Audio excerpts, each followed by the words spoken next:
আসসালামু আলাইকুম রহমতুল্লাহ বরকাত।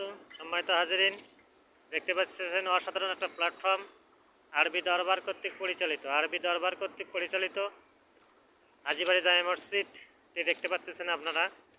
আরবি দরবার কর্তৃক পরিচালিত এবং আধ্যাত্মিক শক্তির পাওয়ার হাউস, স্পিরিচুয়াল পাওয়ার। আসসালামু আলাইকুম রহমতুল্লাহ আলাল কবুর। এখানে শুয়ে রয়েছেন আধ্যাত্মিক শক্তির আলোক পত্রিকা সুফি আউলিয়া আশরাফ বিচ্ছি মাদ্দাজিল্লু আলাইহে। উনি এখানে শুয়ে রয়েছেন। ওনার এখানে মাজার শরীফ রয়েছে। আপনারা কবরস্থানটা এবং মসজিদটি দেখতে পাচ্ছেন।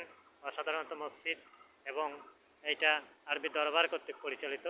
এখানে অজুখানা রয়েছে দেখতে পাচ্ছেন। এখানে কবরস্থানের জন্য জায়গা নির্ধারণ করে দেওয়া হয়েছে। আরবি দরবার কর্তৃক পরিচালিত কবরস্থান এটা এখানে নির্ধারণ করা হয়েছে। আরবি দেখবেন যে পৃথিবীটাই হচ্ছে একটা দরগা। আরবি দরবারের সকল সম্পদ, পৃথিবীটা দরগা, আধ্যাত্মিক শক্তির পাওয়ার হাউস চিটা ফোটাতে আল্লাপাক দিয়েছেন।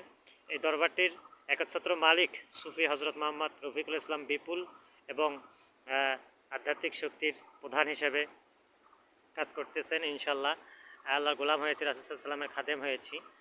তো এই আধ্যাত্মিক শক্তির গোলাম হিসেবে আল্লাহ সুবহানাহু ওয়া তাআলা সকল সম্পদ দরবার দিয়েছেন।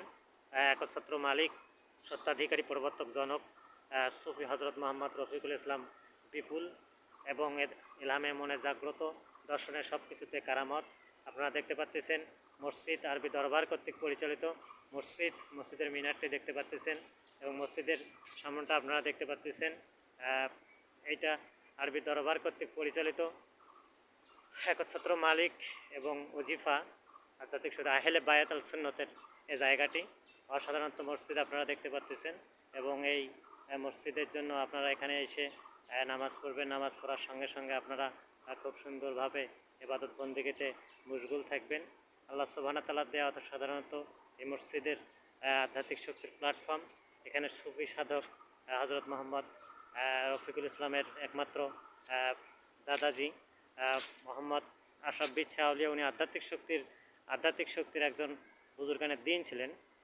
একাধারে 35 বছর ধরে উনি সেক্রেটারি ছিলেন আধ্যাত্মিক শক্তির স্থানে। আপনারা খুব সুন্দরভাবে আমল করার জন্য চেষ্টা করবেন।